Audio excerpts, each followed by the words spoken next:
In this video, you learn how to play this new goddamn game. You learn how to get better at this new goddamn game. You ultimately give up hope and settle for playing just against the AI for the rest of your life. Or maybe that's just me. But without further ado, this is the ultimate beginner's guide to Age of Empires 4.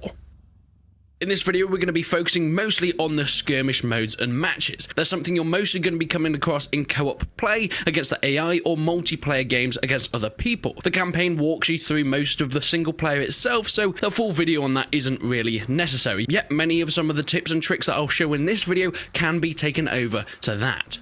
So let's start with the factions. Each civilization has their own unique abilities and perks that can be used throughout your games. Yet as a main overview, the English and the French are a really good starting place for new players, with heavy infantry or cavalry. Additionally, the French have access to some high-end unique artillery, which are a lot of fun in the late game. But overall, both are good starting factions. The English are especially fantastic for hunkering down, building up walls and learning how to grow your army and economy from a relatively safer place at the early game. All the factions though in Age 4 are somewhat balanced, so it doesn't really matter. Don't think too much about what faction you want to play as, but make sure you keep in mind if you're a very early player to the game. Some factions have different gameplay styles, specifically things like the Mongols, whose ability to wall up and hunker down is taken away, so you need to adapt to a more mobile force, even transporting buildings at some point, so it takes a little bit more experience for a new player. But once you're into the game, it's all about villagers. Forget armies, forget upgrades for now, just get those villagers queued up at the town centre and get them producing. You will notice that you do start with 6 villagers at the beginning of the game, so get them all on food. Food is your number one resource to begin with.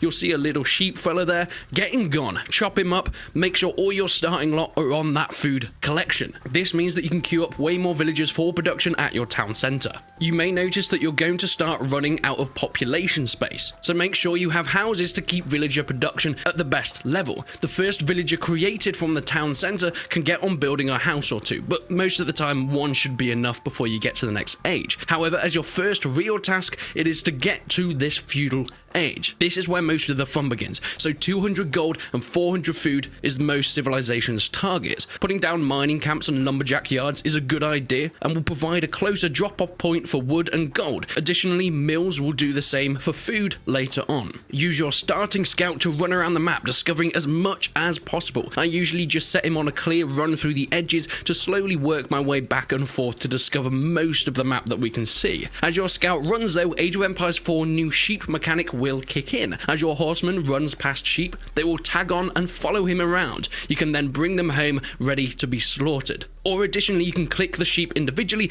and set them to head back to the town centre without the scout. Take note, however, they will move much slower without following the scout, so it can be snatched by the enemy's scout if you're not paying attention. As this is a beginner's guide, I don't really want to hop into too much about the hotkeys, but some basic ones are good for starting out, such as the H key, which will take you back to your town centre. This is very useful when guiding sheep or scouts around. Speaking of hotkeys, the shift key is great for queuing up actions or waypoints for people. If you want your villager to head over and build a house after they finish chopping that bit of tree, click the villager, hold shift and right click on the house that needs building. They will then head over after their action is complete. Additionally, holding shift while directing your scout around will set waypoints for them to go from one place to another, taking away some of that early game micro, freeing up that ever important time. So, you've got villagers everywhere, chopping down wood, getting gold, and more importantly, getting food. Once you have your 200 gold and food, click on a villager and select the feudal age. You will have 2 choices of paths that you want to go down. Depending on which civ you choose, changes which buffs each of these buildings gets you, but most of the time is an economic buff or a military buff. Once you place down this landmark, it will take some time to build. The more villagers you put on it, the quicker it will go, but early game, 1 is normally fine, maybe 2 if you can muster that much manpower. Once in the feudal age though, you can start to expand. Throughout this whole time, you should be making sure those villagers are still being produced. They are so important early game, so just keep them coming, building houses and collecting food to sustain this growth. Speaking of food, after you've exhausted the sheep, you have 2 choices. If you can see deer around close by, place a mill near them and your villagers will start hunting. Hunting deer is one of the fastest food collections in the game, but remember, they are finite. They will run out eventually. The way I usually go is finding berries, placing a mill nearby, and once again your villagers will start collecting. This is much slower than deer, but has a couple of advantages. One, they don't move, so the distance for your villagers to collect the food is usually much less than trying to chase around a deer. And two, the berries are usually in the open, so once you've collected all the berries you can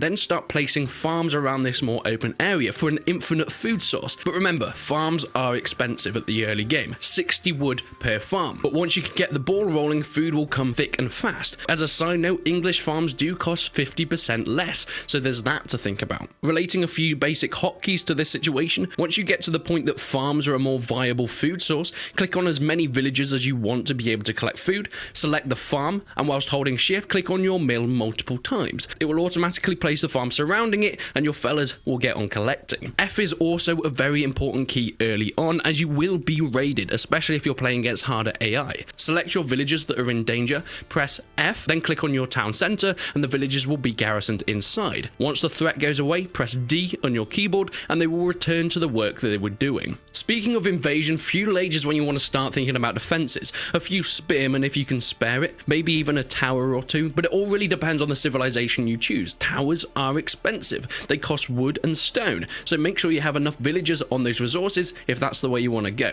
Take note, they do need villagers garrisoned inside them before these towers can shoot though, unless they're upgraded, but that comes later on. So a few spearmen are probably your best bet. A few of the factions have some unique perks in the feudal age however, such as the Holy Roman Empire, who can start producing men-at-arms before anyone else in this age, making them a formidable early game faction when it comes to military.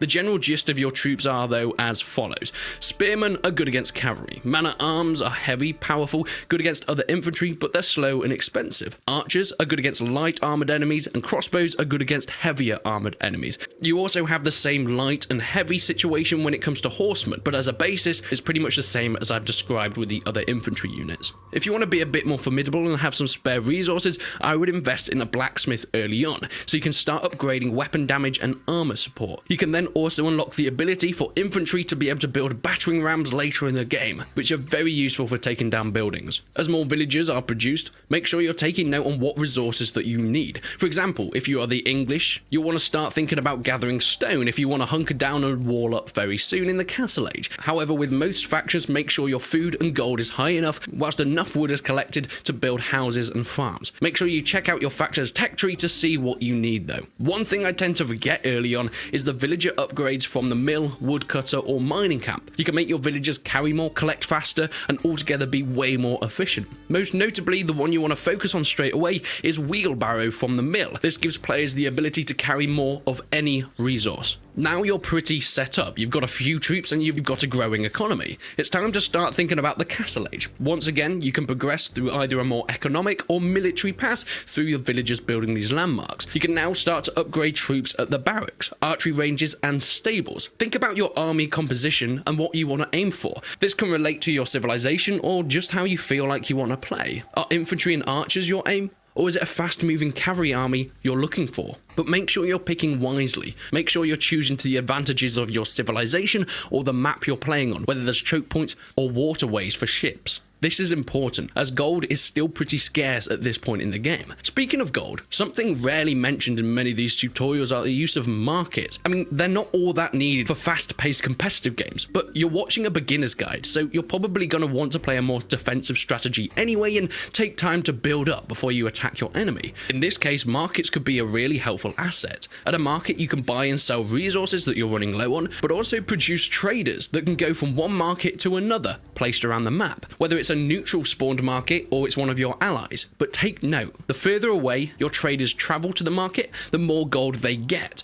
but it's riskier as there's more chance of interception from the enemy cavalry. Traders are expensive but can give a great steady flow of gold as you start to think about the Imperial Age. And being the last age, the Imperial Age will let you upgrade some of your siege weaponry. It will also let you build a university that gives upgrades to buildings and gunpowder units on the whole. Siege units are great for late game. You have your basic ballista types that are good at taking out individuals, your cannons that are good for buildings or heavier units in some situations. You also have your mangonels who can smash up large group together enemies, and of course the trebuchet, the master of all the memes and perfect for taking down enemy buildings, or if you're insane, a beautifully well placed orbital strike from above.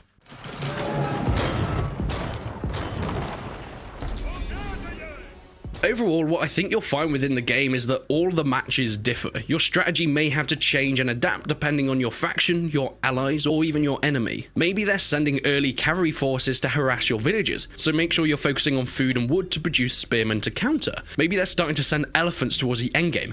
Okay, so we need extra gold in order to produce some big boy cannons in order to take those heffalumps down. One useful tip if you really want to practice and get to know Age of Empires 4 but at a more consistent level is playing against the AI. It has become really good within the new title, but if you set it at the same difficulty and faction each time, you can get a fairly consistent game, so you can start to learn how to counter different civilizations whilst incrementally ramping up the difficulty. And hey, for me at least, co-op with friends against AI is my preferred way to play, and I get the most enjoyment out of that. Especially with the new Age 4 AI, it's definitely a challenge now as well, slowly adding in more and more difficult opponents. Age of Empires 4 is a fantastic game, and there's so many ways to play it. And whilst this has been a beginner's guide, maybe there is something that you might have learned here for longer term players as well. But if you have any extra tips, make sure you leave them down in the comments. Remember though, play how you want. If you want to go mental and head for an artillery only game, you can do that, but it is a challenge. Trust me, I actually have a video on that coming very soon, so make sure you stick around. But hey, if you want to see more from the channel,